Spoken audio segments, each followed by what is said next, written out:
बिरादरी बोलो या ख़ानदान बोलो, तो लड़कियां पहले तो इस फील्ड में आती नहीं हैं, हमारे यहाँ नहीं आती हैं। तो फिर जब मैं आई और उनको लगा कि हाँ ठीक है, तो फिर सबने फिर डेयरिंग की। अब मैं बड़ी लड़की हूँ घर की, परिवार की, तो फिर बाकी जितनी मेरी बहनें हैं, हम खुद ही हम 4 बहनें हैं, फिर कज़न सारी जो आसपास की जितनी लड़कियां हैं वो फॉलो कर रही हैं।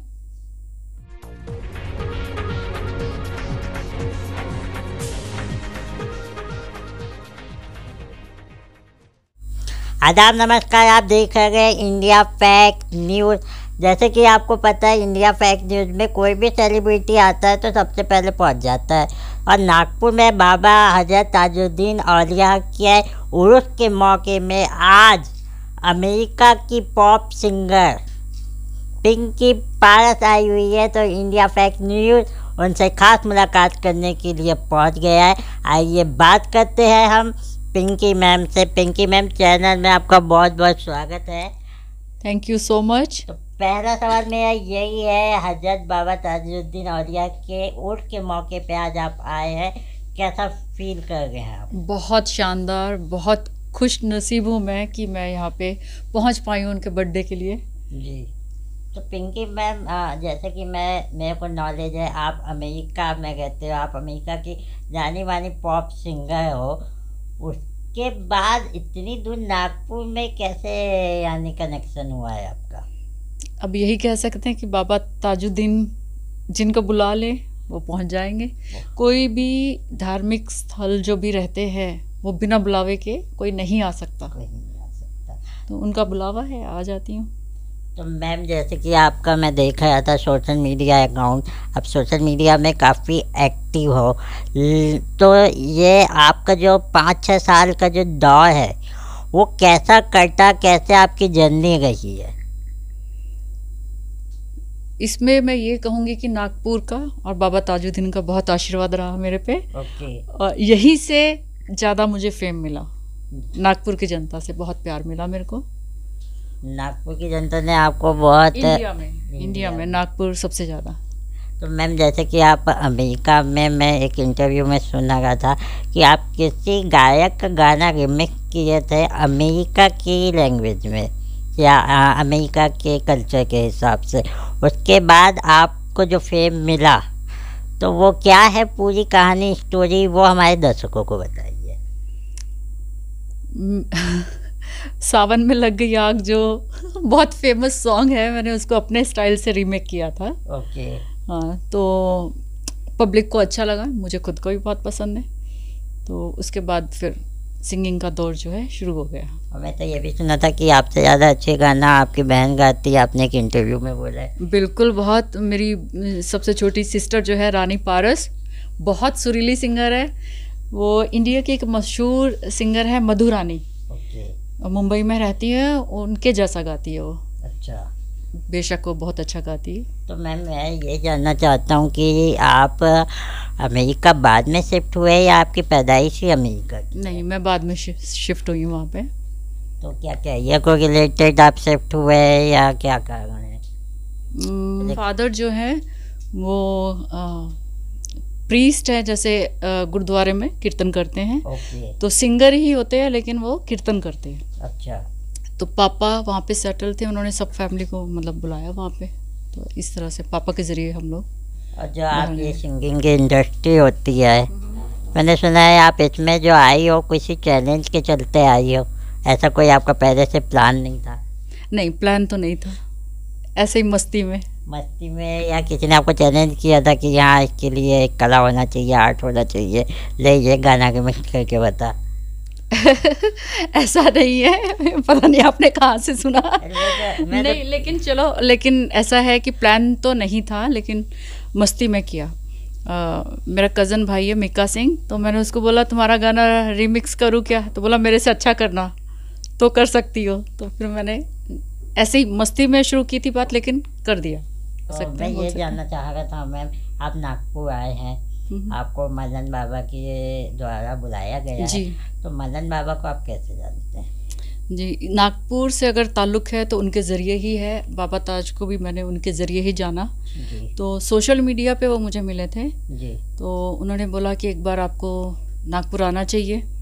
तो वो इवेंट करते हैं, बाबा ताज का बर्थडे मनाते हैं। अभी भी मैं उसी इवेंट के लिए भी आई हूँ। तो सबसे पहले नागपुर से कनेक्शन जो जुड़ा वो मलंग बाबा की वजह से ही जुड़ा जी। मैम, ये तो यही बात आपकी नागपुर आने की और मलंग बाबा से मुलाकात करने की, लेकिन हम तो आपको एज ए सिंगर जानते हैं, पर आपने अभी तक हमारे दर्शकों को एक आध अपना हुनर का जलवा बताया नहीं है। तो हम चाहते हैं कि आप अपना कोई गाना हमारे दर्शकों को पेश करें। बिल्कुल। सावन में लग गई आग दिल मेरा, हाय पूछो ना क्या हुआ आज दिल मेरा, हाय। मैम, और आगे का आपका कोई अपकमिंग प्रोजेक्ट जो आप शेयर करना चाहो? अभी जो मैं इंडिया आई हूँ तो कम से कम 5-6 गाने जो हैं मेरे रिकॉर्ड करके जाने वाली हूँ, और 3-4 मेरे पहले के पेंडिंग है जिनका वीडियो शूट करना है मेरे को। तो इस बार जो मैं आई हूँ काफ़ी कुछ करके जाने वाली हूँ। तो क्या उस सबकी भी खबर कवरेज करने का मौका इंडिया फैक्ट न्यूज़ को मिलेगा? ज़रूर मिलेगा, ज़रूर मिलेगा। आप इतने प्यारे से हो तो ज़रूर मिलेगा। और सबसे पहले आप ही को बता रही हूँ कि मैं अभी इस वक्त बहुत सारे प्रोजेक्ट जो लेके आई हूँ और पूरे करके जाने वाली हूँ। तो लगभग आपका इंडिया का, नागपुर का नहीं बोलना चाहूँगा, नागपुर का तो 3-4 दिन का है नागपुर का टूर। इंडिया का टूर कितने दिन का है आपका? इस बार जो है क्योंकि मैं कम से कम 5 गाने और करने आई हूँ तो टाइम तो लगेगा। सो मुंबई में कुछ वक्त लगेगा, जैसे 2 हफ्ते तो लग ही जाएंगे। तो मैम, जैसे कि आप पॉप सिंगर इंडस्ट्री में आए तो कुछ तो कठिनाई आपको सामना करना पड़ा होगा कि सब नॉर्मल चलता रहा? जब मैंने शुरू किया था, जो फैमिली वाले उनको लगता था कि ऐसे ही कर रही है, क्योंकि मैंने लेट उम्र में कह सकते हैं, बच्चे बड़े हो गए जब मैंने शुरू किया, तो कठिनाइयाँ तो आई। फैमिली से आई सबसे पहले, तो रिश्तेदारों से, मेरी इमीडिएट फैमिली से नहीं, मेरे हस्बैंड से, बच्चों से नहीं, लेकिन दूसरे लोगों से मुझे कठिनाइयाँ आई। तो मैम, ऐसे में आप फैमिली मेम्बर या वुमेन को कुछ एडवाइस देना चाहेंगे?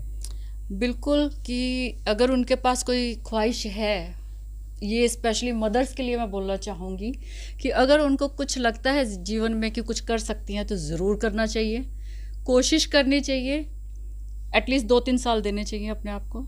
मैंने भी ऐसे ही सोचा था कि एक गाने से शुरू किया, अगर ये नहीं चला तो एक और करूँगी, नहीं चला तो फिर मैं छोड़ दूँगी।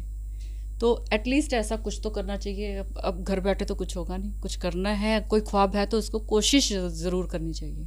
तो ऐसे में यानी आपकी खुद की जो फैमिली है, हस्बैंड, बच्चे, उनका कुछ भी सपोर्ट नहीं रहा? नहीं, मेरी खुद की फैमिली का मुझे बेहद ज़्यादा सपोर्ट रहा, मेरे हस्बैंड का, मेरे बच्चों का। उनके बगैर तो मैं कुछ नहीं कर सकती, उनका तो बहुत ज़्यादा सपोर्ट है मुझे। अच्छा। बाहर वाले जो लोग होते हैं उनका मैं बोल रही हूँ कि उन्होंने पहले मतलब बातें की ऐसे पीठ के पीछे, लेकिन अब सब सही है। अब तो लोग आपको ही फॉलो करते होंगे उल्टा? हाँ, मेरे बिरादरी बोलो या ख़ानदान बोलो, तो लड़कियां पहले तो इस फील्ड में आती नहीं है, हमारे यहाँ नहीं आती हैं।